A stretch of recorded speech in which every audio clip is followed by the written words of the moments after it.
বিশ্বনবী কাঁদতে কাঁদতে মাথা তুলবেন, বলবেন আল্লাহ, দুনিয়াতে সব নবীরা স্পেশাল দোয়া করেছে, আমি করি নাই, এবার আমি আমার স্পেশাল দোয়াটা করতে চাই, আপনি কবুল করবেন কিনা বলেন। আল্লাহ বলবেন, নবী কি আপনার দোয়া বলেন?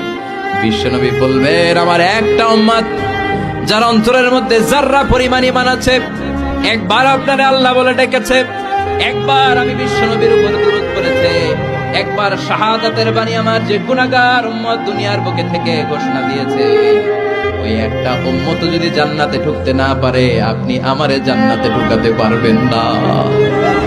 আল্লাহ বলবেন, সাল তুতা, সাল সাল তুতা, ওয়াশফা তুশাফা, শাফাত করেন নবী করেন, যার জন্য দোয়া করবেন আমি কবুল করে নেব। দুনিয়াতে বিশ্বনবী কম কষ্ট সহ্য করে নাই। 3 বছর শিয়াবে আবি তালেবে জেল খেটেছে। কয় বছর? দুর্ভিক্ষের বছরগুলিতে বিশ্বনবীর পেটে দানা পানি ছিল না। কলিজার টুকরা হাসান হুসাইন কই মাছের মতো ছটফট করেছে, জামিনে ক্ষুধার জ্বালায় বেহুশ হয়েছিল। বিশ্বনবী যদি ওই স্পেশাল দোয়াটা করতেন, জান্নাত থেকে খাবারের বস্তা পাঠিয়ে দিত।